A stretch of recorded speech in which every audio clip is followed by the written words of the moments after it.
kabar hari ini? Luar biasa, karena Allah yang menjadikan kita luar biasa. Amin. Amin. Mari kita menyiapkan diri kita akan mulai ibadah kita. Saya undang Bapak Gembala untuk membimbing doa.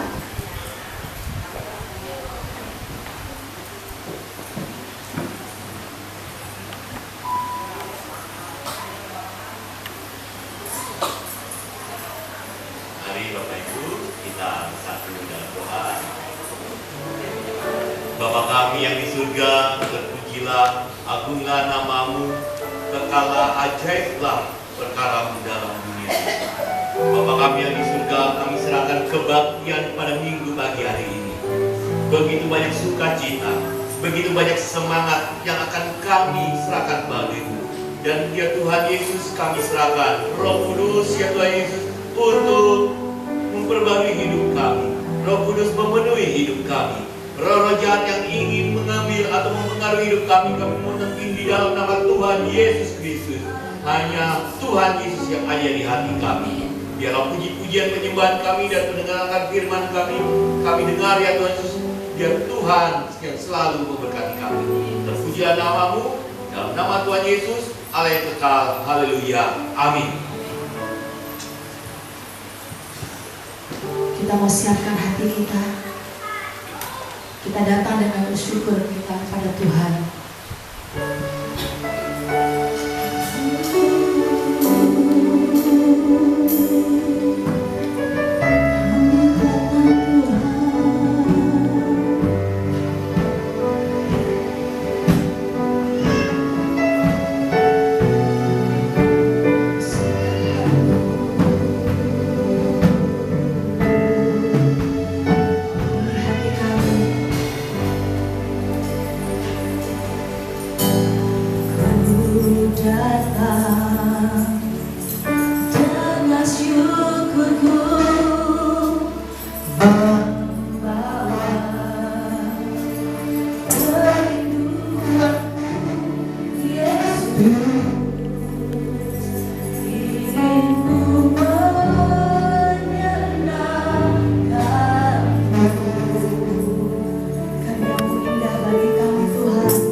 kesempatan membawa satu cerita.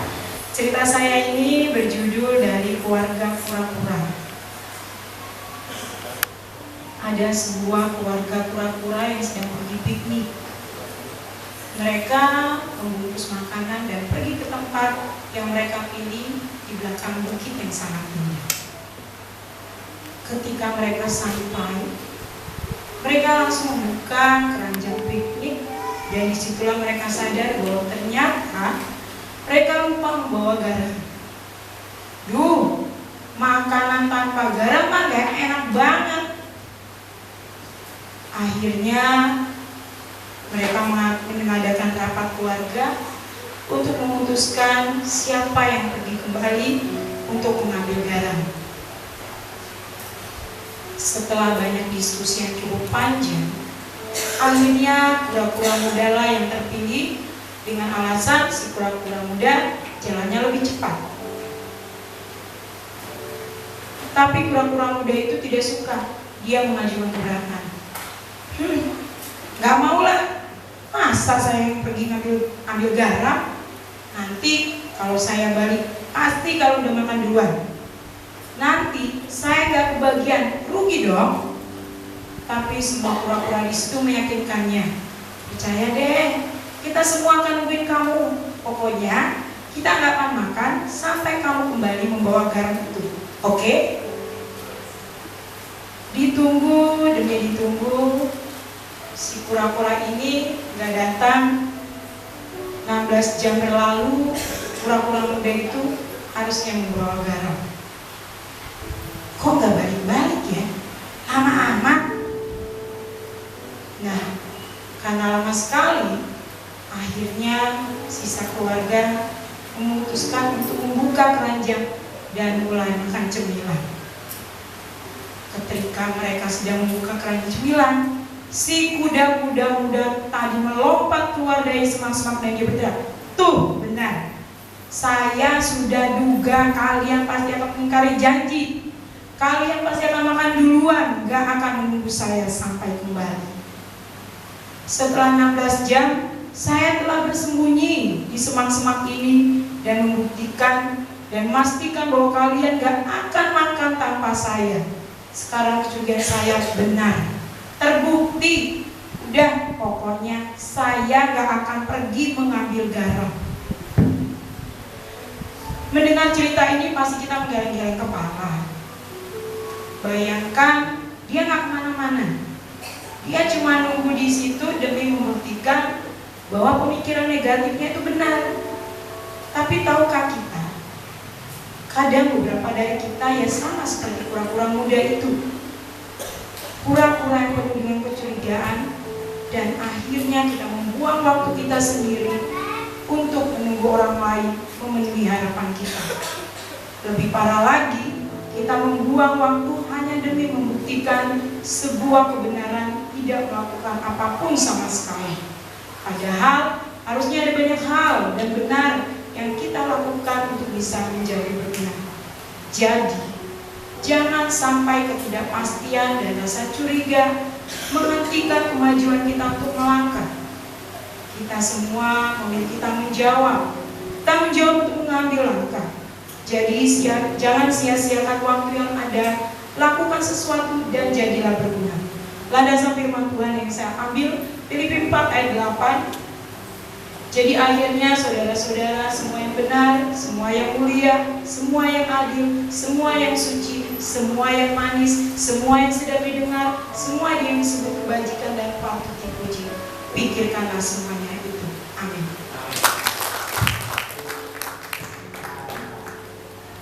Terima kasih Kak Karolin untuk ceritanya, mengingatkan kita untuk berpikir hal yang baik. Itu kita perlu firman Tuhan, supaya hati kita, pikiran kita dipenuhi oleh firman Tuhan. Amin saudara? Amin. Saat ini kita mau datang, kita minta supaya Tuhan memenuhi hati kita. Ini kami Tuhan, penuhi hati kami Tuhan. Kami rindu memandang wajah.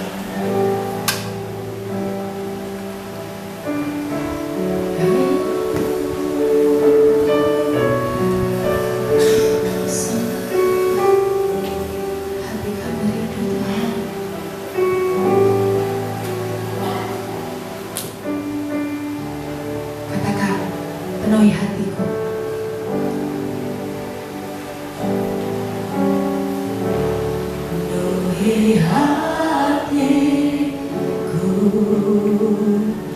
dengan hadirmu, dengan hadirmu. Ku rindu Tuhan, ku rindu memandang wajah-Mu, oh Tuhan, di dalam kekudusan-Mu. Kami bawa ku dekat, close to your heart, Lord, dalam hatiku.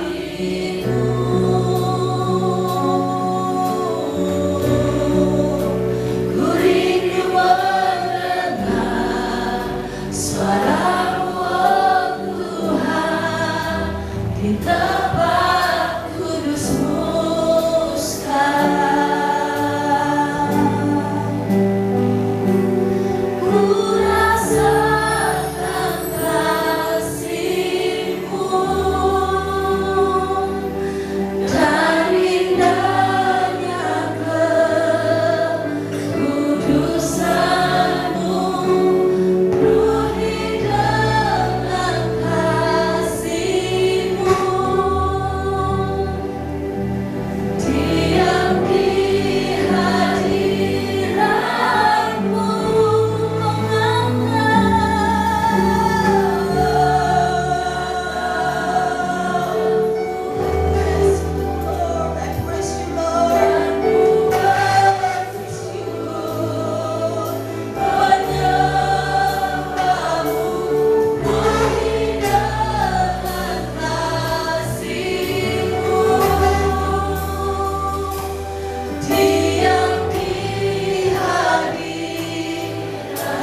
Cepat Tuhan, mari kita bangkit berdiri. Kita katakan lebih sungguh.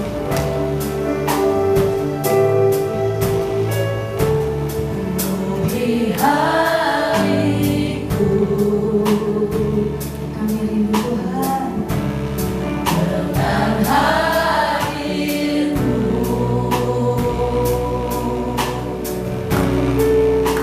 Ku rindu memandang wajah-Mu, oh Tuhan, di dalam kekudusan-Mu. Bawaku dekat, dalam hatimu. Kami rindu mendengar suara-Mu, Bapa. Ku rindu mendengar suara-Mu, oh Tuhan, di tempat kudus-Mu sekarang. Ku rasakan kasih-Mu dan indahnya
Terima kasih Bapa.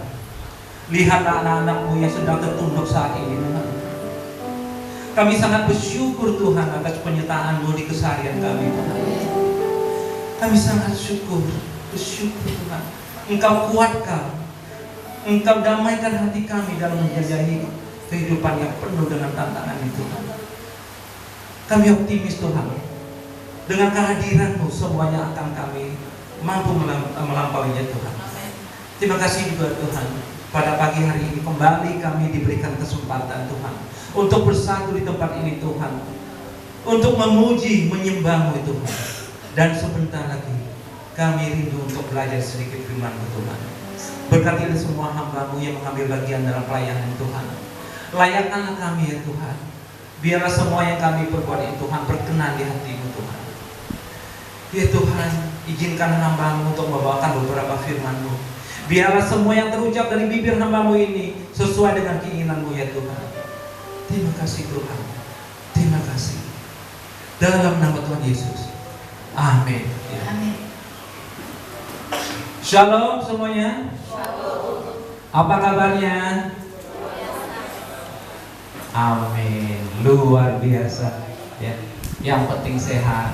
Batuk pilek nggak ada apa-apa. Ya. Ya bukannya batuk pilek digigit nggak apa-apa. Yang penting hati selalu sehat. Amin. Dan saya sangat bersyukur karena pagi hari ini saya diberi kesempatan lagi untuk hadir di antara Bapak Ibu untuk membawakan satu topik bahasan yang diberi judul Iman yang menggerakkan belas kasihan, Faith that drive mercy. Ya, iman. Hampir setiap hari kita dengar kata-kata iman. Hampir setiap hari. Di khotbah macam apapun tetap berkaitan dengan iman. Betul Bapak Ibu? Nah, apa ini artinya? Iman itu adalah akar dari segala-galanya. Ya. Nah, sebelum kita masuk dari bahasan kita, ada baiknya saya akan memberikan beberapa realita yang ada di lingkungan kita, orang-orang Kristen. Ya, masih ada begini. Kita harus berjiwa mengatakan ini masih ada. Ini some realities, ya. Nah, saya akan bacakan, mungkin Bapak Ibu kelihatan nggak? Ya, many Christians don't idolize Jesus Christ. Ya, kalau anak sekarang kalau ngomong mengidolakan langsung ngerti ya. Idolize ini berarti memuja dan menyembah ya. Nah, banyak orang Kristen yang menamakan dirinya orang Kristen, Jesus followers. Dia dengan bangga mengatakan I am a Jesus follower, ya kan? Nah, tapi dia tidak mengidolakan Jesus Kristus, ya kan? Masih ada. Terus realita kedua, nanti solusinya berikutnya ya. Nah, realita kedua yang ada, many Christians often command the Lord to grant their desire or their wish, ya. Masih banyak orang pengikut Kristus yang mendikte, dan kutip yang mendikte, yang memerintahkan Tuhan untuk mengabulkan keinginan mereka. Masih ada? Ada. Kita harus ngakui. Mendikte tanpa sadar. Terus realita ketiga,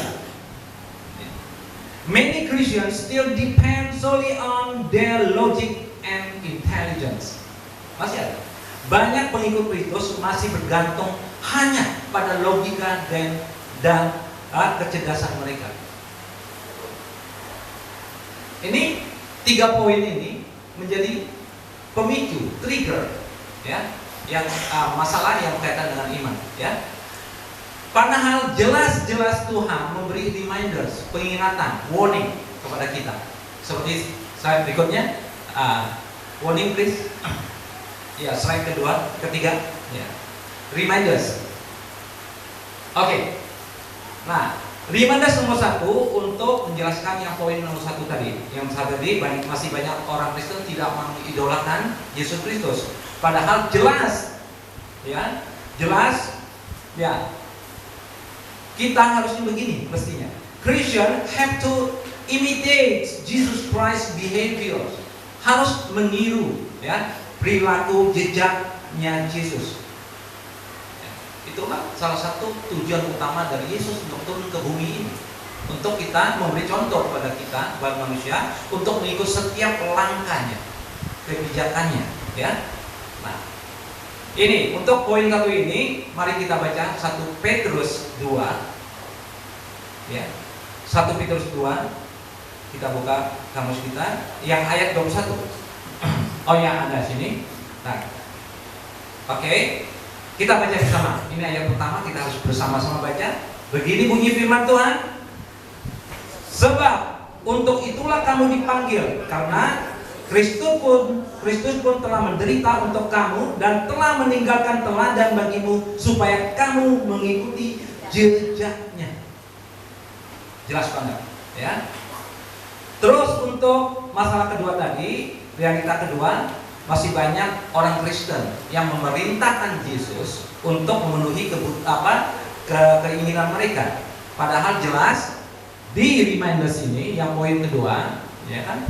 Nah, ada Tuhan mengatakan begini, ya apa namanya? Ini kita harus melakukan hal ini maksud saya. Christian mustn't dictate the Lord. Orang Kristen itu tidak boleh mendikte Tuhan. Tidak boleh. Ya, bukan dikte seperti di sekolah ya. Dikte itu enggak. Jangankan Tuhan, orang tua pun. Kalau ada anak yang ngomong, "Pak, kerjakan ini." Bapaknya gimana? "Ma, lakukan ini, Ma." Ya. Nadanya nada pemerintah. Ya. Tanpa sadar kita melakukan itu kepada Tuhan yang Maha Agung. Luar biasa, ya. Luar biasa. Nah, tidak bisa kita melakukan hal itu, ya, mendikte Tuhan. Karena di Yesaya 55, ya, ayat yang ke-8 dan 9 itu jelas, ya, mengatakan begini. Ayo kita baca. Ini tentang kita sering mendengar khotbah yang mengatakan bahwa rancangan kita bukanlah rancangan Tuhan. Ya. Coba kita baca Yesaya 55. Ada di sini? Oke.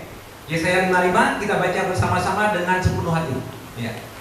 Ayat yang ke-8. Sebab rancanganku bukanlah rancanganmu dan jalanmu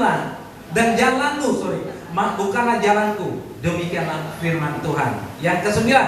Seperti tingginya langit dari bumi, demikianlah tingginya jalanku dari jalanmu dan rancanganku dari rancanganmu. Ya. Hati-hati. Kita karena tanpa sadar dan kita perintah Tuhan yang Maha Agung, pencipta kita, pemilik kita. He is the owner of us. Dia pemilik kita. Kita mau dicampakkan kemanapun, mau diambil, mau dibuang kemanapun, suka-suka Tuhan. Ya. Kita harus ingat itu. He is the owner of you, of me. Ya. Jangan kita memerintah Tuhan. Ya. Nah, kadang-kadang kita saking asiknya berdoa, doa kita agak sedikit lebay, ya. Hati-hati kalau berdoa, ya. Jangan sampai begini. Saking keinginannya besar, ya. Tuhan, aku mau A. Tuhan, aku mau B. Ya kan? Terus ada lagi yang begini. Tuhan, berikan aku C. Tuhan, berikan aku D. Dan seterusnya, ya. Terus ada lagi yang minta begini, Tuhan, aku tidak mau E. Ya.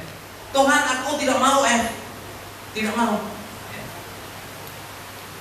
Nah, terus ada juga mengatakan dia kalau mengalami sesuatu, ya, Tuhan, aku tidak mau begini. Tuhan, aku tidak mau begitu.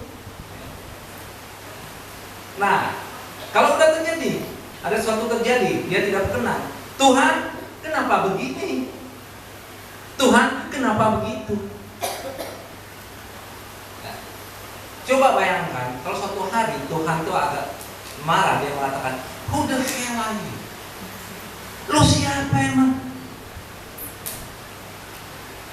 Saya pernah bertanya pada saya begitu pada diri sendiri. Saya merinding habis itu.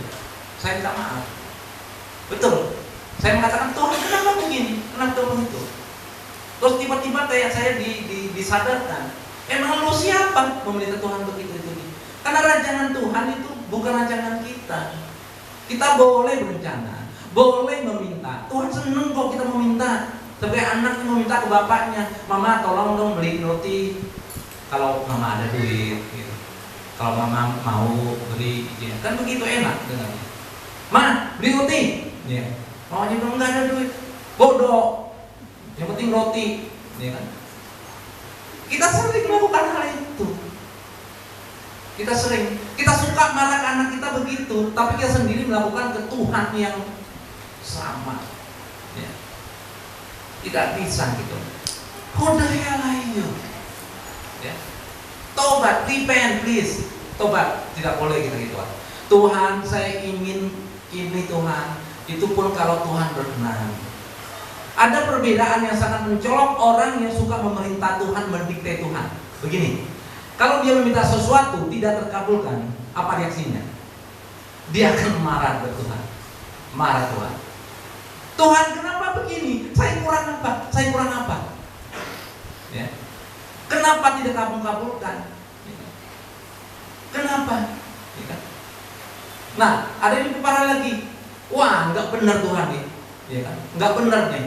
Ya, marah, tidak mau ke gereja, meninggalkan Tuhan, tidak mau baca firman. Parah nggak kira-kira?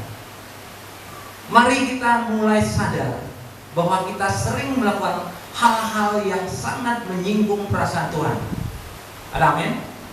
Kita harus jujur mengatakan itu. Ya, kita harus jujur mengatakan itu. Ya, mari kita tobat bersama, saling menguatkan. Memang berat hidup ini. Ya. Oke, ini sangat menyedihkan Tuhan. Tapi kalau anak Tuhan yang benar, ketika dia meminta tidak terkabulkan, tidak terpenuhi, dia akan berpikiran begini. Oh, Tuhan belum mengabulkan, itu berarti waktunya belum tepat. Atau dia akan mengambil kesimpulan begini. Oh, rencanaku ini, keinginanku ini tidak sesuai dengan rencana Tuhan, keinginan Tuhan. Berarti Tuhan mempunyai satu rancangan, satu rencana yang paling benar, lebih bagus dari yang saya inginkan ini. Dia tidak marah pada Tuhan. Saya udah ngerti itu. Dulu kalau minta apa-apa pengennya mau, ya kan? Mau. Ya. Nah, itu ternyata perlu proses, gitu. Perlu proses. Jadi ketika kita meminta, saya yakin setiap hari kita doa minta kok. Jangan sampai beberapa orang yang datang ke gereja cuma untuk kemakmuran. Doanya apa? Tuhan, biarlah semua bisnisku berjalan dengan lancar, cuan banyak, ya kan? Ya Tuhan, biarlah aku selalu happy. Ya. Tuhan bilang boleh, ya kan? Tapi bla bla bla. Setelah disebut Tuhan, tapinya itu bla bla bla bla. Nah, ada juga yang sibuk berdoa. Sibuk doa minta, tapi tidak dikasih. Nah, dia tidak sadar. Kenapa Tuhan tidak mendengarku? Kalau Tuhan memprotes begini. Lo dari tiap pagi, tiap malam, tiap sore meminta, ngomong, kapan saya punya waktu untuk ngomong dengan kamu? Ya. Kita tidak memberikan waktu untuk Tuhan bicara dengan kita. Itulah perlu renungan. Satu firman aja. Kalau jujur kita ngomong, kalau kita betul, wah nih kayaknya connected dengan kehidupan saya, connected banget ini masalah yang sedang saya hadapi. Ngomong. Tanya Tuhan dengan penuh hati. Tuhan, sebenarnya saya harus bagaimana ini? Disitulah Tuhan mempunyai kesempatan. Dia sangat menghargai kesempatan itu. Akan digerakkan Roh Kudus untuk kita mengerti. Renungan itu bukan cuma baca firman, oh gua mulai ngerti, ini maksudnya. Bukan cuma itu, tidak sedangkal itu, ya kan? Tuhan mau kita memberi waktu interaksi. Ada dua arah lah, interaksi berkomunikasi dua arah lah. Ya, kita minta ngomong, kasih Tuhan waktu. Biarlah Tuhan yang ngomong. Nah, yang paling luar biasanya, kalau Roh telah bekerja di tubuh kita, Roh yang akan menggerakkan kita, membuat kita mengerti. Itu yang harus kita syukuri. Tuhan kita Maha Dahsyat. Amin. Ya. Oke, yang masalah ketiga tadi, realita ketiga. Banyak orang Kristen masih hanya bergantung pada logika dan kecerdasannya. Jadi jangan heran banyak sekali orang-orang yang tidak beragama di luar sana. Ya. Logikanya yang bekerja semuanya. Tapi karena saking pintarnya dia lupa. Oke, kalau orang bodoh tanya, emang om milik siapa? Ini siapa yang bikin? Milik siapa? Yang bikin om mati siapa? Ini anak bodoh yang nanya. Orang profesor doktor itu tidak bisa menjawab. Simpel aja sebenarnya. Ya. Logika semua firman logika. Tapi kalau memang si logika itu sangat membantu untuk mengerti. Tapi jangan kita mengandalkan logika kita yang penuh keterbatasan itu untuk mengambil keputusan yang berkaitan dengan kemuliaan Tuhan. Tidak boleh. Tidak boleh. Nah, kenapa? Kita ada penuh kekurangan. Nobody is perfect, right? Siapa yang sempurna sini tunjuk tangan? Saya yakin tidak ada. Nah. Oke. Nah. Enggak lah. Mungkin masih pilek lah. Oke. Aduh, kadang-kadang kita ini kalau bicara ini kita sendiri penuh dengan kekurangan. Tapi kadang-kadang kita ini sombongnya minta ampun. Enggak apa-apa, menangis depan Tuhan enggak apa-apa. Jangan sampai kita ke gereja, kita bersyukur. Suka tidak suka, saya di depan begini, itu udah mengingatkan Bapak Ibu dan saya sendiri untuk ini loh kata Tuhan. Kita bersyukur loh tiap minggu datang gereja diingatin. Ya. Tanya Pak Jokowi, dia punya berapa advisornya? Bayarnya minta ampun, berpuluh-puluh M dia harus bayar tiap bulan untuk para penasehatnya. Penasehat kita gratis. Tuhan sendiri penasehat kita. Ya. Nah, kalau kita menganggap Tuhan itu adalah our owner, our advisor, kita tidak semena-mena. Kita akan lebih bijak setiap bertindak dan bicara. Ya. Oke, nah kita kembali ke poin tadi yang ngandalin Tuhan tadi ya, yang mengandalin ke logika dan kecerdasan mereka. Nah itu harus kita sadar bahwa, nah Christians have to depend solely on the Lord. Orang Kristen langsung oh ya, dukun. Nah, tahu taktik setan? Setan itu satu punya prinsip. Everything you want, just say it. I will give you soon. But with one condition. Satu persyaratannya. Apa itu? Follow me to the hell. Tanda tangan. Jadi langsung. Tuhan tidak begitu. Tuhan tuh memberikan kita proses untuk mendewasakan kita.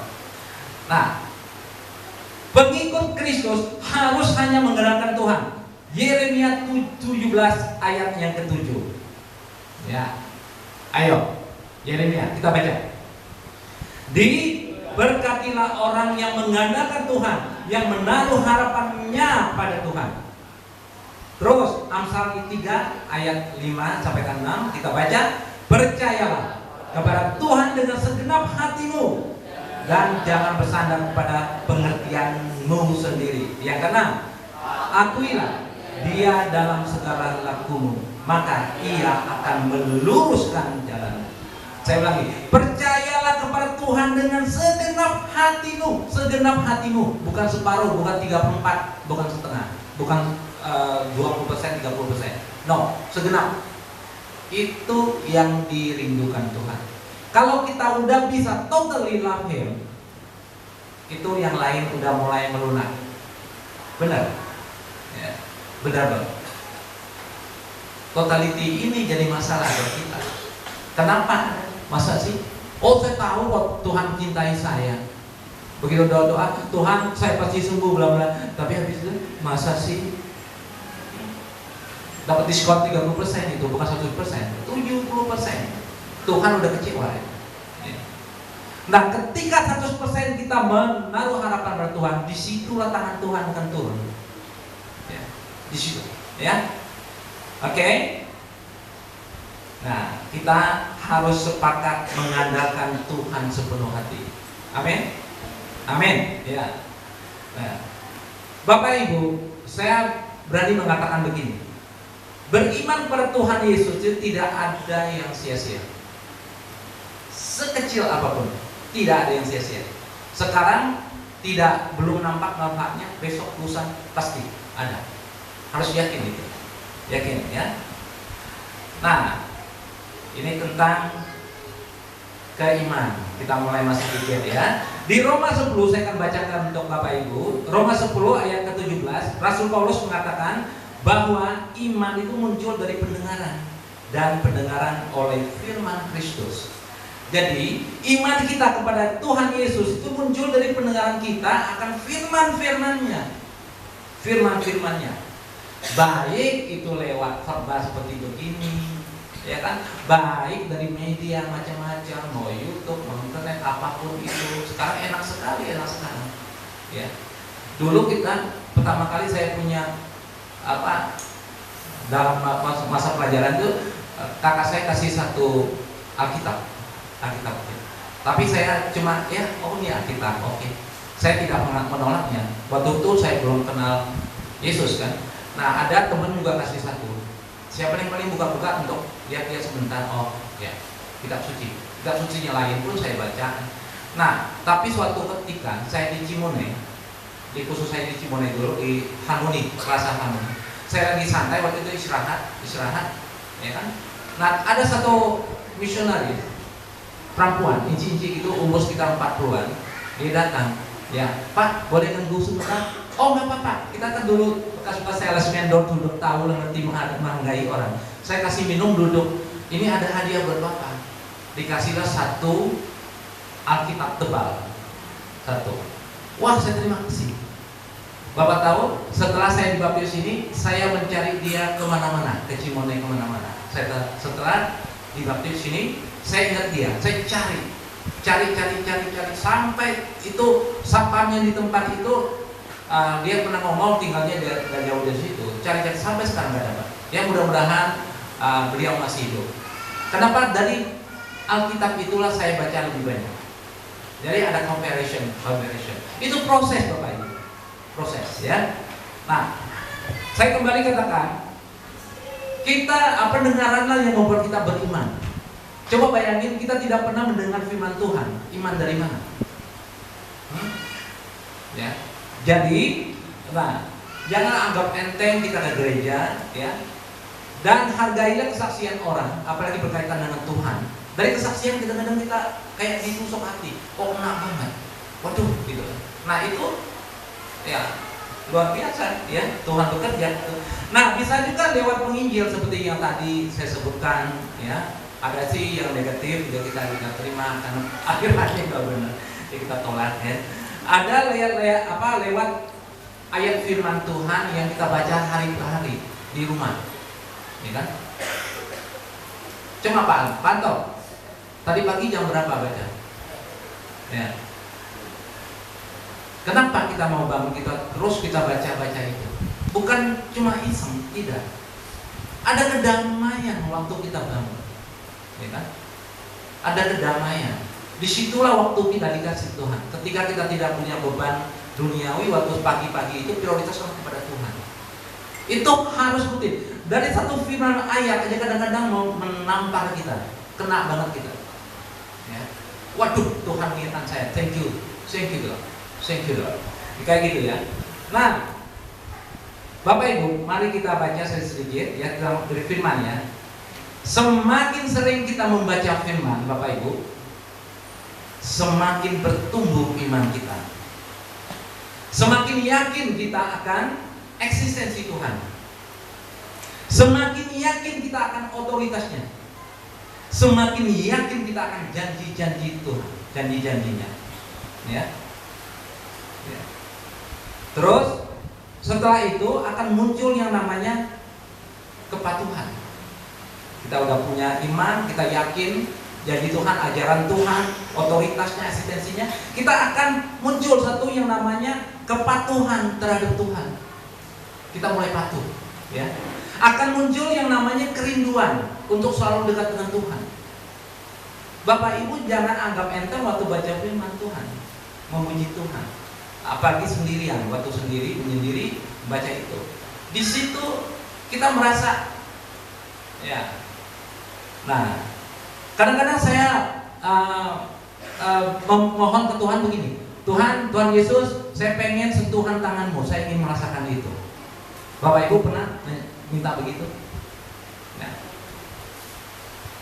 ya, akan muncul yang namanya kepercayaan kita yang semua janji, ya apapun itu, yang perkataan Tuhan yang difirman, dan akan muncul yang namanya ketergantungan kita kepada Tuhan Yesus. Ini proses kemunculan tadi. Nah, inilah namanya proses-proses pertumbuhan iman. Dari bawah tadi pertumbuhannya, prosesnya.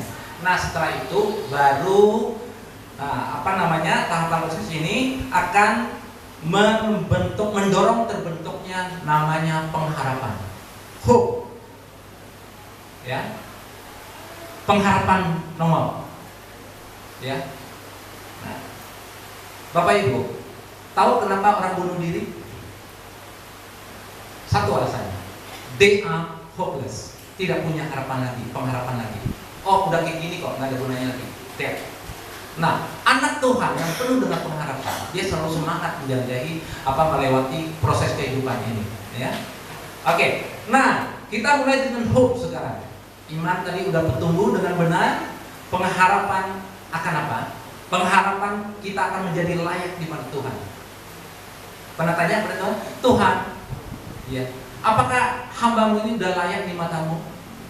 Sering tanya, ya, Tuhan, apakah saya sudah layak di matamu? Ya. Atau masih berbentuk najis? Ya. Ya. Tanya Tuhan. Ya. Pengharapan akan menjadi kuat dan sabar di kehidupan ini. Ya. Saya mempunyai beberapa teman senior yang luar biasa, yang bukan di gereja ini, yang di luar. Ya. Mereka tuh kalau secara manusiawi saya lihat perjuangannya luar biasa, tapi dia secara pribadi begitu optimisnya, membuat saya benar-benar kecil gitu. Dia menghadapi masalahnya begitu dengan antusias. Oh enggak apa-apa Kusen, ini cuma proses. Saya dengan masalah dia tuh serem gitu, tapi dia mengatakan, oh ini proses Tuhan, saya akan naik kelas kok sebentar lagi. Amin. Luar biasa. Ini membuat pengajaran, kesaksian dia itu, kenyataan yang dihadapi dia itu membuat pelajaran yang berharga buat saya. Berarti saya belum ada apa-apa dibanding dia, iman saya. Gitu? Nah, jadi pengharapan akan hidup dengan penuh kedamaian. Dan pengharapan apa lagi? Pengharapan kita akan menjadi pelayan Tuhan yang baik. Jadi pelayan Tuhan yang baik itu susah loh, bukan gampang. Perlu proses yang panjang. Ya. Jadi seorang guru yang baik, jadi pegawai yang baik. Ya, jadi semua manajer itu panutan dan seterusnya, itu memuliakan nama Tuhan. Oh, begini ya anak Tuhan itu, orang Kristen itu kok bijak banget ya. Jadi orang pun senang melihat kita. Jadi kita itu beban kita juga.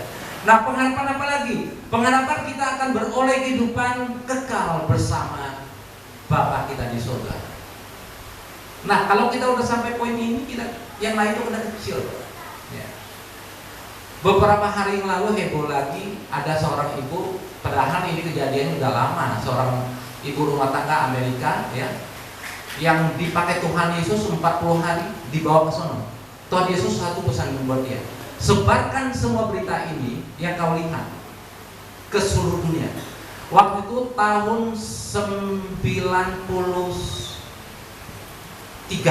saya masih ngajar di Jakarta waktu itu. 93. Nah, saya tunjukin ke siswa saya, ada keponakan saya juga, tantenya dia baca, dia sampai gini, tantenya bawa kantor, pinjam temannya, pinjam, hilang. Waktu itu tidak boleh masuk ke Indonesia karena heboh. Nah, muncul lagi beberapa hari lalu saya lihat internet ada cerita itu 40 hari. Nah, ibu bapak itu ibu rumah tangga, ya, ibu rumah tangga biasa. Nah, itu luar biasa membuat kita membuat kita lebih sadar siapa kita sebenarnya. Nah, kalau kita udah sampai pengharapan ini, udah sampai tahap ini, apa yang akan kita rasakan? Ya, apa yang kita akan rasakan? Ini rasa optimis dalam mengarungi gelombang-gelombang kehidupan. Kita optimis kok, seperti teman saya tadi. Ya, rasa bersyukur yang mendalam atas semua anugerah dari Tuhan. Dia bersyukur banget. Ya, siapa sih nggak bersyukur? Kalau kita yakin 100% habis mati ini kita akan ke surga, nanti akan jadi warga kerajaan surga. Siapa yang tidak bersyukur coba? Ya. Dia boleh dong. Dia penuh optimis. Ya. Karena dia yakin. Dia yakin. Ya. Nah, kita pun harus yakin. Ya. Kalau kita belum yakin itu satu masalah tentang iman kita. Kita harus belajar lagi, mundur lagi, belajar lagi. Nah, rasa optimis, ya, rasa bersyukur yang itu. Nah, rasa hidup kita itu penuh makna, ya, penuh makna, ya. Karena kenapa? Penuh makna. Karena kita dikasih Tuhan Yesus, ya, penuh makna. Nah, kalau udah rasa tiga rasa ini udah kita sampai tahap itu, akan muncul, akan timbul. Timbul apa? Timbul kerinduan untuk membalas kebaikan Tuhan. Ya. Kalau kita udah rasakan iman, pengharapannya udah fisik begitu pengharapannya, udah benar-benar luar biasa, akan muncul kerinduan. Nah, kerinduan untuk membalas kebaikan Tuhan yang tak terbatas itu. Akan timbul, muncul namanya kerinduan untuk selalu menyenangi hati Tuhan. Ya. Menyenangi hati Tuhan, membalas Tuhan. Bagaimana caranya? Ya. Dua cara yang harus kita lakukan. Satu, menyebarkan berita-berita kebenaran atau firman Tuhan. Kedua, dengan menyalurkan ilmu atau berkat-berkat Tuhan, ya, kepada orang lain. Jadi penyalur berkat. Ya. Kalau secara konsisten kita lakukan kedua hal itu terus menerus, yakinlah secara otomatis kita sudah menjadi terang dan garam dunia, dan itu pun secara otomatis sudah memuliakan nama Tuhan, ya. Nah, itulah yang disebut dengan buahnya adalah kasih, ya. Nah, kita sampai ke kasih, bukan ke kasih ya, kasih, ya. Nah, kasih itu apa sih? Ya. Ini rangkumannya. Kasih adalah buah dari kehidupan orang yang beriman teguh dan selalu berpengharapan. Saya ulangi, kasih adalah buah dari kehidupan orang yang beriman teguh dan selalu berpengharapan. Amin. Nah, cerita kita itu identik dengan yang namanya 3 pilar kekristenan yang saya bahas beberapa bulan yang lalu, ya. Nah, tapi karena kita udah ketemu di situ, kita harus ingatkan lagi bahwa 3 pilar kekristenan itu ada satu faith tadi, iman tadi, ya. Ini, nah, saya akan bacakan, ya. Oh, ini ada Ibrani, ya. Coba faith, ya. Ini yang coba kita baca 1 Korintus 13 ayat ke-13 bersama-sama, ya. Bacakan. Ya, demikianlah ketiga hal ini, yaitu iman, pengharapan, dan kasih. Dan yang paling besar di antaranya adalah kasih. Nah, kita bahas sekarang itu kasih. 1 Yohanes 4 ayat 8. Baca. Barang siapa tidak mengasihi, dia tidak mengenal Allah, sebab Allah adalah kasih. Ya, the Lord is the source of love. Kalau kita bilang mengatakan saya anak Tuhan, tapi tidak mengenal kasih, dipertanyakan. Kalau kita mengatakan I love God, saya mencintai Tuhan, tapi tidak punya kerinduan kita untuk mengasihi, itu dipertanyakan. Ya. Mutar situ-situ aja. Tapi kita gagalnya situ juga. Jadi hal ini harus terus-menerus mengingatkan kita, ya, mengingatkan kita. Nah, pengharapan, ya. Nah, terus pengharapan itulah kita akan bahaskan pengharapan. Pengharapan itu adalah mengenai kepastian yang apa yang telah dijadikan Tuhan itu akan terjadi. Itu pengharapan. Kalau pengharapan saya oke, saya yakin banget apa yang dijadikan Tuhan itu. akan terjadi. Jadi muncullah namanya COVID. Ya. Oke. Kita tuh menunggu loh, bukan menanti. Ya. Kita tuh menunggu kedatangan Tuhan, bukan menanti. Tahu bedanya? Ya. Menunggu itu sesuatu yang pasti. Menanti itu belum tentu. Bisa ya, bisa enggak. Nah, kalau hope kita itu benar, udah jalan, kita tuh menunggu kedatangan Tuhan. Ya. Oke? Ya. Nah, itu pengharapan. Terus kasih tadi, ya. Kasih yang tanpa syarat tentunya, yang agape tadi, ya.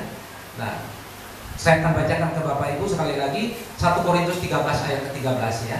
Demikianlah tinggal ketiga hal ini, yaitu iman, pengharapan, dan kasih. Dan yang paling besar di antaranya adalah kasih, ya. Buah, ya. Nah, semalam juga sama Pak Gembala kita juga bicara tentang pohon, ya, buah, ya. Saya pernah ya menceritakan hal ini tentang buah, ya. Buah, ya. Bapak Ibu, iman yang terhadap Tuhan itu ibarat apa namanya? Iman kita terhadap Tuhan itu ibarat akarnya pohon. Kalau kita hidup seseorang itu diibaratkan, diilustrasikan sebagai pohon penghasil buah, iman kita itu akarnya. Nah, terus pengharapan itu apa? Pengharapan itu pohonnya. Buah itu apa? Itu kasih, buah. Nah, itu. Nah, semalam saya ceritakan ke Pak Gembala bahwa saya ingat dulu di kampung, di kebun bapak saya, kebun jeruk, ya, kebun jeruk yang luas, yang om saya tinggal di situ juga. Nah, saya kalau ada waktu saya datang ke sana, minggu tetap saya bantu makan, ngabisin jeruk, ya, makan jeruk, dia suka makan jeruk. Pohon jeruk sama bapak saya itu besar-besar, ya, tinggi. Saya satu kali saya bilang, Pak, ini kan berbuah, kenapa ditebang lagi? Ya, tinggi-tinggi begini jeruknya udah berbuah, dipangkas, dibuang buahnya semua. Kenapa, Pak? Dia bilang, pohon jeruk itu kalau dibiarkan berbuah secara alami begini, pohonnya tidak akan besar. Kita fokus ke pohon dulu, biar besar nanti baru berbuah. Nah, saya geruk-geruk kepala, sayang karena jeruknya kan, ya kan? Rendah kan gampang metik makannya kan. Nah, akhirnya betul-betul pohon jeruk bapak saya itu besar-besar begini. Satu pohon itu bisa 300 kilo, ya, penghasilannya. Besar. Nah, setelah waktu itu saya SMA 1 atau apa? SMA 1 salah.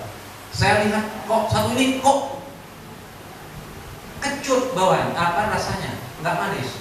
Kenapa nih Pak kecut? Yang lain tidak ada yang kayak gini. Kata papa saya besok kan dibor, dia bilang, kamu bongkar itu akarnya, pasti bermasalah, ya kan?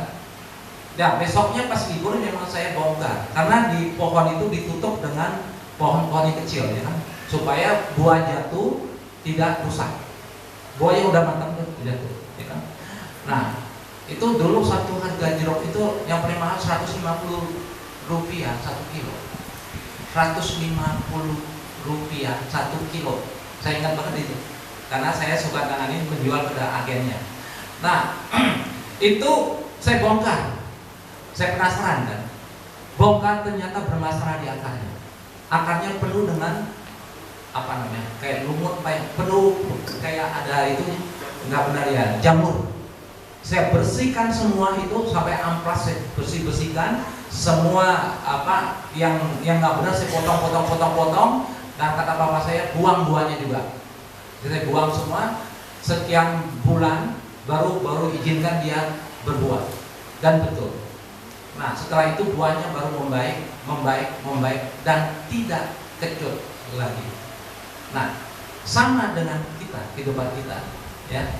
Kita kalau akar iman kita bermasalah, ya, tidak mungkin kita akan menghasilkan kasih yang baik, ya. Nah, kalau akarnya tidak tumbuh dengan subur, tidak mungkin pohonnya akan tumbuh dengan sehat.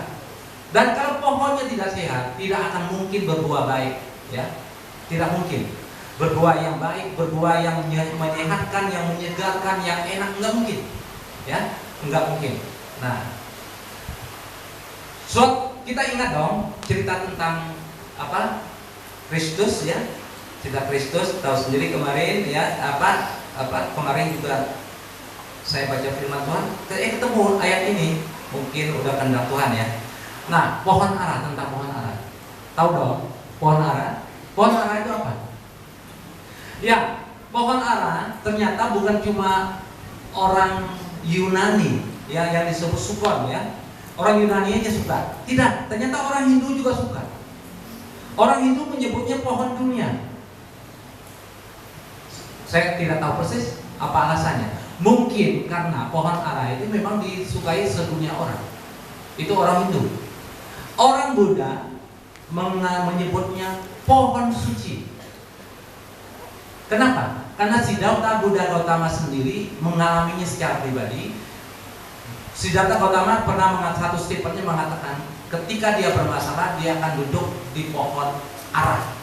Nah, disitulah dia mendapat pencerahan asal dia ada situ. Maka disebutnya pohon suci. Ya. Sampai sekarang orang Buddha itu menyebutnya pohon suci. Ya. Nah, kalau bahasa Jawanya fig tree, ya, itu pohon ara. Kenapa pohon ara itu jadi di Bible berapa kali menyebut tentang pohon ara ya? Banyak sekali ya.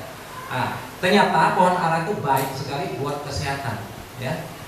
Baik kesehatan untuk tulang bagus sekali. Dia mengandung banyak kalsium, kalium, vitamin K-nya tinggi, antioksidan dan banyak lagi.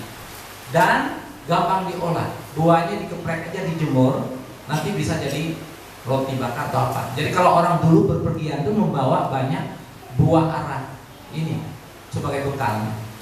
Dan bukan cuma itu, pohonnya sangat indah, tempat orang berlindung. Dan buah ara ini dia tidak musiman, ya. Walaupun dia lebih suka tumbuh di tempat rendah. Nah dia kalau di Bible dia sebut pohon anggur dan pohon ara. Ya. Anak-anak sekarang nggak ngerti pohon ara. Di Indonesia ada hampir, tapi bukan ara persis, tapi sejenis pohon ara ada. Buahnya pun lebih kecil, tapi bukan ara namanya ya. Oke, nah itu tentang pohon ara. Kenapa Tuhan Yesus mengutuk pohon ara ketika dia lewat, dia lihat ara itu tidak berbuah? Ya. Ternyata Tuhan itu menciptakan pohon ara itu supaya dia memang harus bermanfaat bagi manusia, karena dia diberi banyak kelebihan. Sama dengan anak Tuhan. Anak Tuhan itu diberi banyak kelebihan. Nah, kelebihan kita itu harus kita manfaatkan untuk memuliakan nama Tuhan. Ya, sampai dikutuk Tuhan Yesus, sampai mengering. Ya, luar biasa. Jangan sampai kita seperti pohon ara itu. Ya. Pakai waktu kita, ya, semampu mungkin untuk memuliakan nama Tuhan. Apapun itu, kita tidak punya alasan untuk tidak melakukan itu. Tidak ada. Seminim apapun kita bisa berbagi. Berbagi itu bukan cuma duit, bukan cuma makanan, tidak. Ya. Berbagi nasihat, berbagi doa, berbagi waktu. Teman kadang-kadang lagi stres, dia butuh kita untuk nemenin dia, duduk mendengar dia aja, dia udah merasa bersyukur, lega. Ya. Itu udah satu pengorbanan buat dia, udah berarti. Jadi jadilah orang Kristen yang penyalur berkat, ya. Kita tuh perlu berkat sebenarnya. Ya. Pernah pegang kalkulator menghitung berapa berkat yang kita miliki oleh Tuhan? Ya. Perlu 3 folio kali, folio full ya. Nggak tahu. Iya. Oke. Ini mari kita baca Galatia untuk sampai itu nanti. Galatia 1, ini nats kita ya, Galatia 6 ayat 1 sampai 10 ya. Saya akan baca ayat pertama, Bapak Ibu ayat kedua, dan nanti terakhir kita baca bersama-sama. Galatia 6 ayat pertama. Begini bunyi firman Tuhan. Saudara-saudara, kalaupun seseorang kedapatan melakukan suatu pelanggaran, maka kamu yang rohani harus memimpin orang itu ke jalan yang benar dan roh lemah lembut. Dalam roh lemah lembut. sambil menjaga dirimu sendiri supaya kamu juga jangan kena pencobaan. Yang kedua,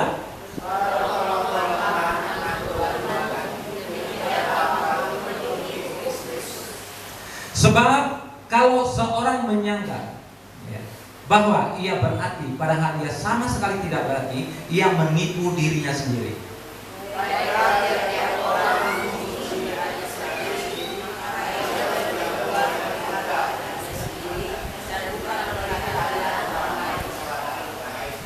Sebab tiap-tiap orang akan memikul tanggung jawabnya sendiri.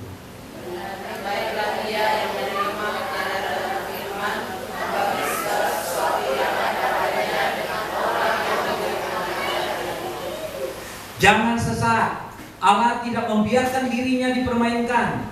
Karena apa yang ditabur orang itu juga akan yang dituaikan, akan dituaikannya.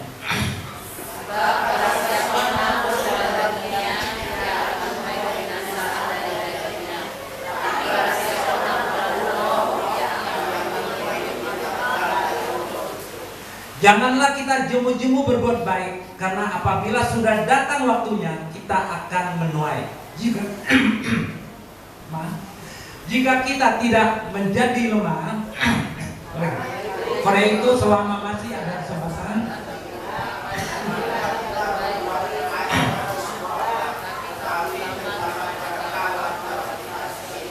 kamu tidak seiman. Amin. Oke. Bapak Ibu, kita thank you.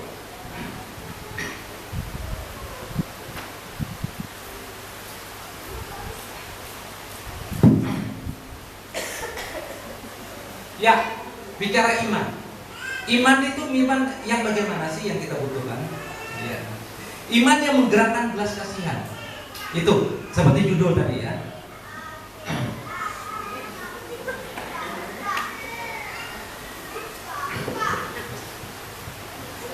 Oke, ya. Terus buah kasih kita itu kita serahkan ke siapa? Kita berikan ke siapa? Kita bagikan ke siapa? Ya. Kalau buat keluarga tak usah omong, itu automatically harusnya. Kita harus bermurah hati, berbelas kasihan kepada semua orang. Semua orang. Di jalan ketemu orang perlu bantuan, kita bantu. Tak usah lihat, lo KTP mana? Itu lo suku mana? Asal mana? Agama apa? Jangan, nggak boleh. Bantu, ya.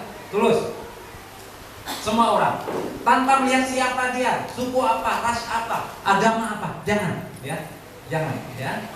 Nah, di Galatia 6 ayat 10 ayat 10 yang A ya, saya akan bacakan buat ibu yang tadi. Karena itu selama masih ada kesempatan baik ya bagi kita, ada kesempatan bagi kita, marilah kita berbuat baik kepada semua orang, ya. Perbuatan baik itu tidak ada sia-sia, walaupun kita tidak mengharapkan balasan, tidak. Ya. Saya bicara ke Pak Anto atau siapa Pak minggu kemarin ya. Nah, saya udah lupa. Setelah kita berbuat baik, apa yang kita rasakan? Pak Anto? Rasa senang. Ada satu perasaan yang di hati kita. Itu ada, itu muncul. Itulah kalau orang menolong dengan tulus. Itu bonus dari Tuhan. Tak usah di dunia pun Tuhan memberi bonus itu, udah, ya. Kita udah lakukan. Itu pertama. Kedua, ke saudara seiman. Jangan di luar sana membantu, tapi teman seiman tidak kita cuek, tidak boleh. Ya. Saudara seiman, saya akan bacakan firman ini yang Galatia 6 ya ayat 10b, tetapi terutama kepada kawan-kawan kita seiman, kelanjutan dari firman tadi, ya. Terutama teman-teman seiman, seiman. Ya. Oke. Nah, sekarang kita kadang-kadang tidak sadar, kita satu gereja itu satu keluarga. Kalau kita belum menganggap teman-teman segereja itu satu keluarga, kita harus belajar. Ya. Nah, kalau kita udah sampai menganggap semua, misalnya dia anggap gereja kita ini, kita udah menganggap semuanya bagian dari saudara kita. Kita tidak semena-mena untuk berbuat. Minimal kita ingat, ketika dia bermasalah, minimal kita doa. Harus gitu. Harus. Dan please, tentang doa, ya. Mohon di grup misalnya, mohon doanya teman-teman, saudara A, saudara B, ini, ya. Kita cuma mengiyakan, tapi doanya nanti malam. Sering kan? Waktu doa sebelum tidur baru ingat doa. Jangan. Itu bukan itu yang dimaksud Tuhan. Begitu dengar, langsung doa. Secepat mungkin. Lakukan. Kalau kita udah menerapkan itu sangat menyadarkan kita fungsi kita sebagai seorang saudara segereja. Ada amin? Kita harus begitu, ya. Empati kita tuh harus kita suburkan, ya. Tidak boleh. Oh, dia punya keluarga, dia mampu, dia punya duit. Bukan begitu, ya. Siapapun itu, ya. Siapapun. Nah, empati itu harus ada, ya. Saudara seiman, ya. Terus siapa lagi? Nah, para pengajar firman. Nah, gembala kita, pendeta kita, di luar sana pun kita bantu. Masa orang yang sering mendoakan kita, mengingatkan kita, membantu kita, ya, mengarahkan kita ke arah Tuhan, tidak kita kasih, itu pun tidak boleh, ya. Harus. Nah, apakah sesempit itu? Bukan cuma pengajar firman di sini, misalnya di gereja kita, tidak. Kita tahu seorang si A, si penginjil, kita pun patut membantu dia. Saya salut salah satu teman saya, dari dia dulu punya uang dikit pun, dia kalau tahu ada pendeta datang ke kampung, sama pendeta dari Jakarta, dari mana, tahu apa yang dilakukan? Dia akan ketemu, dia usahakan untuk ketemu, ditanya, Pak Pendeta udah punya tempat tinggal? Kalau dulu cuma satu. Dulu cuma ada satu di tempat kita, Losmen Mawar namanya. Sekarang udah dibeli oleh teman saya. Bukan jadi Losmen, supermarket. Cuma itu. Kalau belum ada, dia arahkan, dia yang bayar. Dia belum mampu loh waktu itu. Dari bujangan dulu udah begitu. Ya. Luar biasa. Apakah perbuatan dia sia-sia? Tidak. Sekarang hampir semua pendeta terkenal di Indonesia kenal dia. Karena sebuah, dia dengan tulus. Kalau dia dengan teman, ada satu kali lagi ngumpul di rumah dia di Jakarta, pas ada makan-makan, kita potong biawak. Pernah makan biawak? Saya potong biawak, masak. Ada kan anak cewek yang biji gitu, geli gitu. Dia nggak tahu ya. Ada satu kali saya bilang, ayo makan, kita potong, bukan biawak sebenarnya, ular gitu, sanca ini. Nah, saya potong, udah masak, kita baru panggil anak-anak cewek itu makan. Wah enak katanya, enak. Ya enak. Saya bilang jangan kasih tahu dulu.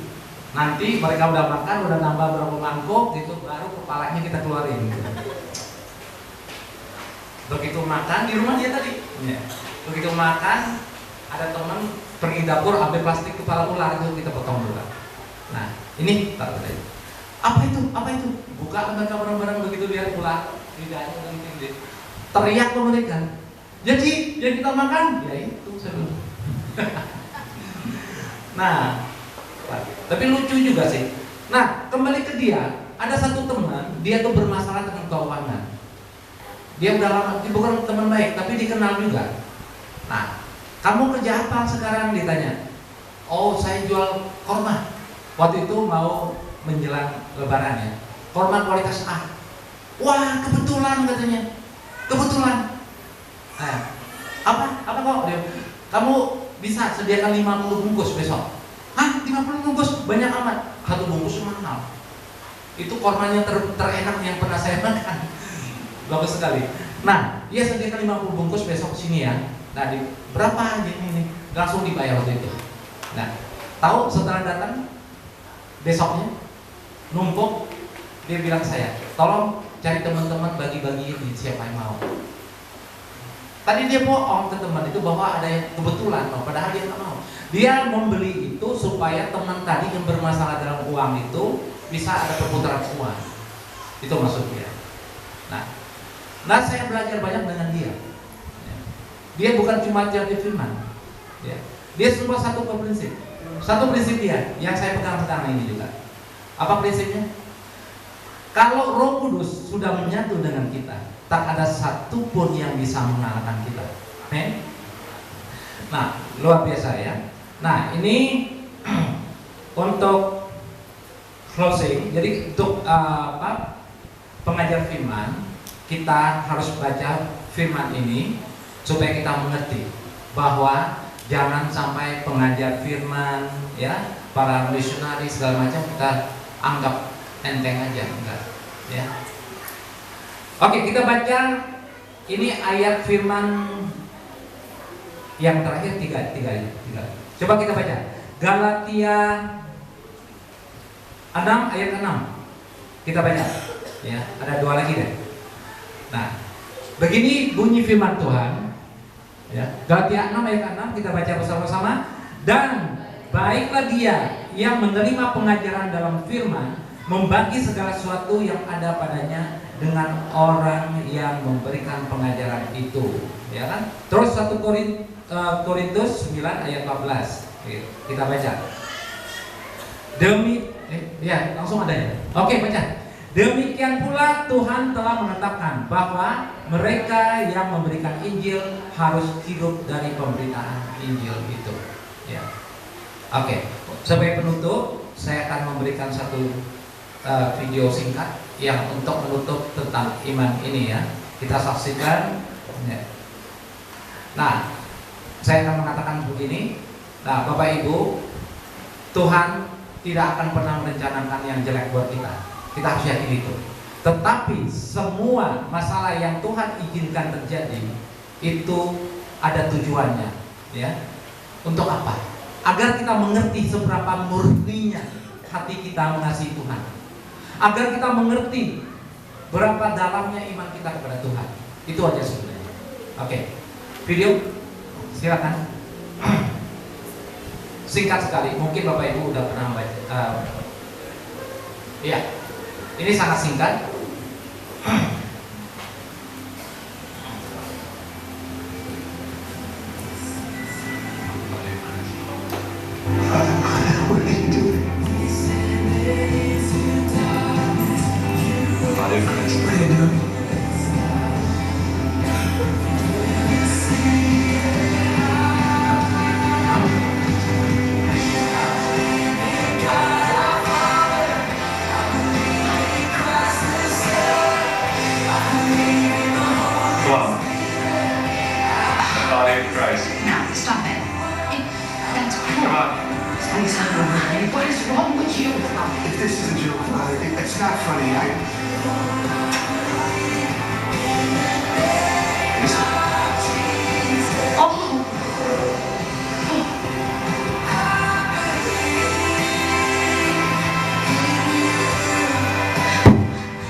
Ya cukup. Terima kasih. Apa yang kita pelajari dengan video singkat ini? Yang menyembuhkan anak itu bukan bapaknya, bukan omnya, bukan teman-temannya, tapi imannya kepada Tuhan Yesus. Amin. Mari kita tunduk untuk berdoa. Terima kasih Bapak. Dari pembelajaran pagi ini membuat kami lebih yakin bahwa tidak ada yang mustahil bagimu, ya, karena kekuasaanmu, otoritasmu tak terbatas ya Tuhan. Terima kasih Tuhan, kami rindu untuk menjadi anak-Mu yang lebih baik dan lebih layak di mata-Mu Tuhan. Bimbing kami terus Tuhan, bimbing kami, kuatkan kami Tuhan, supaya kami menjadi seperti apa yang Kau rencanakan pada kami Tuhan. Terima kasih Tuhan, dalam nama Tuhan Yesus, haleluya, amin.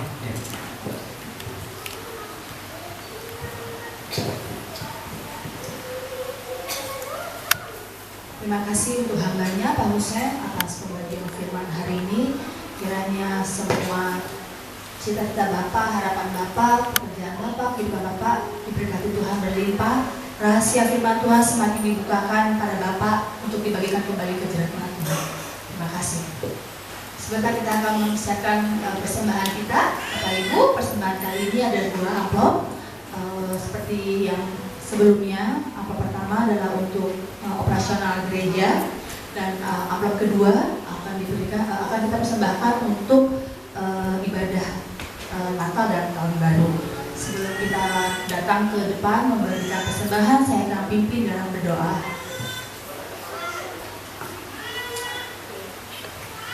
Terima kasih Tuhan buat pagi hari yang indah ini Tuhan, buat pembagian firman yang luar biasa.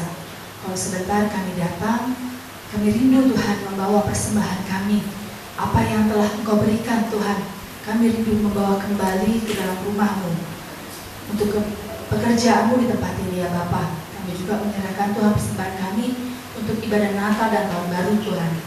Kami menyerahkan jemaat-Mu yang datang memberi Tuhan. Kau memberkati jemaat-Mu dengan berlipat kali ganda. Kau memberikan kecukupan, Kau memberikan sukacita. Biarlah kami selalu mengingat kasih-Mu dalam setiap persembahan kami. Dalam nama Tuhan Yesus Kristus kami telah berdoa dan menyerahkan persembahan kami ke dalam tangan-Mu. Haleluya. Amin. Amin. Kita mau ingat-ingat kasih Tuhan. Mari saya undang jemaat Tuhan untuk datang membawa persembahan.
Puji Tuhan, kiranya firman Tuhan yang Bapak Ibu dengar, saudara-saudara menerimanya menjadi berkat yang luar biasa.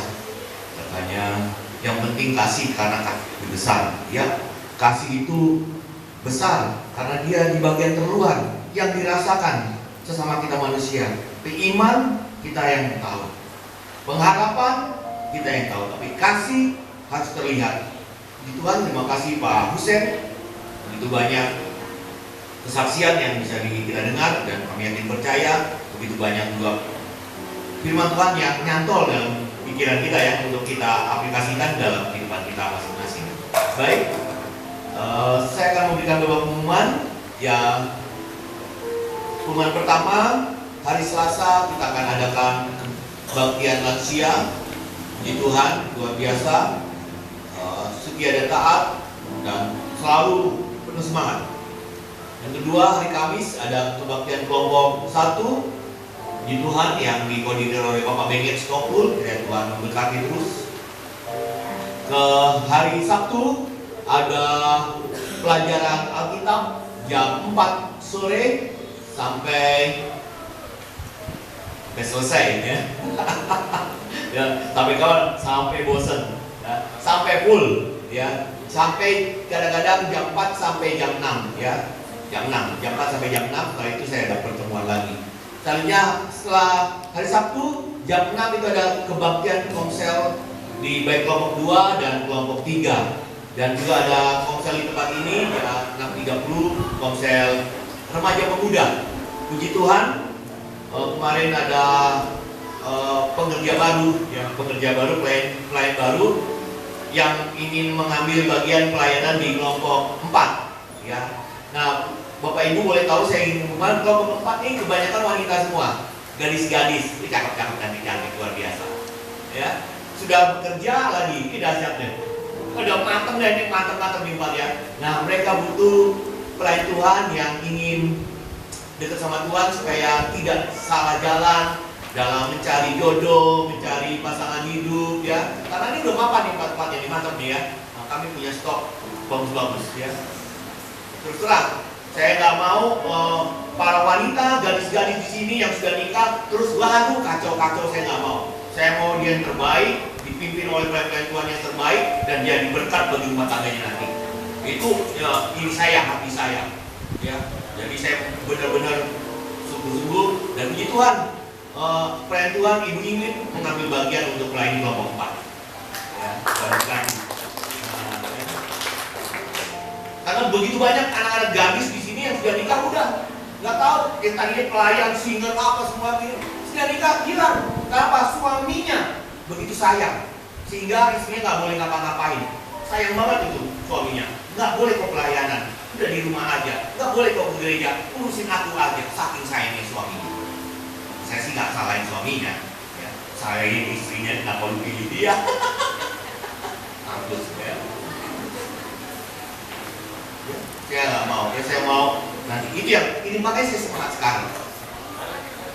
Ya, jadi pilih yang gadis-gadis, yang cantik-cantik, yang cakep-cakep, yang sudah kerja, pilih suami yang benar-benar takut akan Tuhan, yang nggak cuma ke gereja doang, tapi takut akan Tuhan. Amin, amin. Kalau yang ke gereja doang mah banyak, tapi yang takut akan Tuhan itu jarang sekali.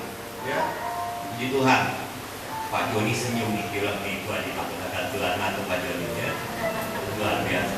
Ya, baik, itu yang bisa saya sampaikan pengumumannya. Terus dalam Tuhan, bawa firman Tuhan dalam kehidupan, dan juga saya juga mengucapkan selamat datang yang pertama kali atau yang sudah kedua kali datang ke gereja ini. Kiranya damai sejahtera terus ada pada Bapak Ibu saudara-saudara. Nama Tuhan dimuliakan. Mari kita bangkit berdiri. Kita naikkan pujian untuk menutup kebaktian kita. Terima kasih Tuhan untuk kasih setia-Mu. Terima kasih Tuhan. Oh, haleluya. Syukur Tuhan. Amin.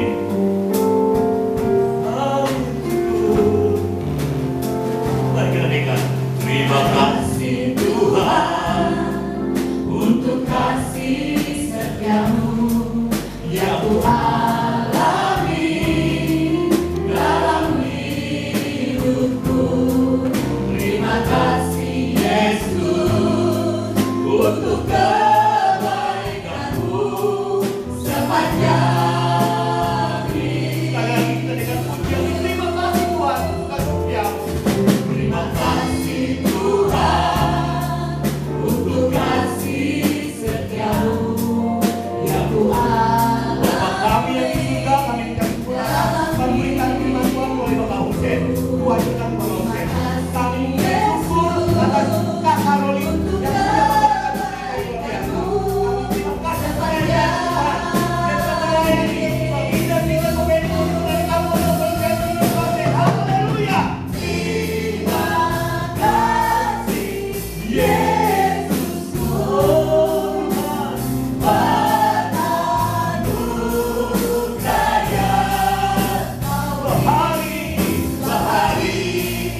di surga, kami mengucap syukur.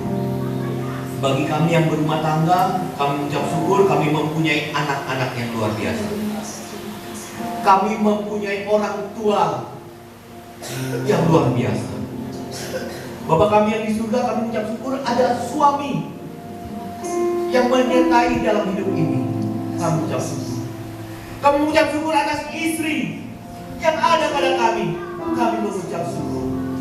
Terpujilah Tuhan. Kami mengucap syukur atas pendidikan pekerjaan yang ada pada kami dan usaha kami. Kami mengucap syukur. Yang Tuhan berikan adalah yang terbaik bagi kami. Mari kita mengangkat tangan, memohon kepada Tuhan. Naikkan permohonanmu padanya. Percayalah Tuhan Maha mendengar dan ada menjawab dengan segera segala permohonan kita. Syukur Tuhan, kau lihat sakit penyakit, kau lihat kerinduan, kau lihat cita-cita kami. Tuhan Yesus memberkati kita dan melindungi kita. Tuhan Yesus menyinari kita dengan wajahnya dan memberi kita kasih karunia. Tuhan Yesus menghadapkan wajahnya kepada kita dan memberi kita damai sejahtera. Berkatilah usaha pekerjaan kami dan pendidikan kami. Tuntunlah langkah kaki kami ya Tuhan, kemanapun kami pergi, karena kami yakin percaya gada dan tongkatmu itulah yang menghibur aku, menghibur kami semua. Segala ide-ide, buah pikiran kami, wujudkanlah ya Tuhan Yesus di dunia ini menurut kemuliaan Tuhan. Berkat Abraham, Ishak dan Yakub ada pada kami. Tutur kata kami dan tingkah laku kami mencerminkan firman Tuhan dan membawa jiwa-jiwa memuliakan nama Tuhan. Yang percaya menerima berkat, mari kita sama-sama satukan kata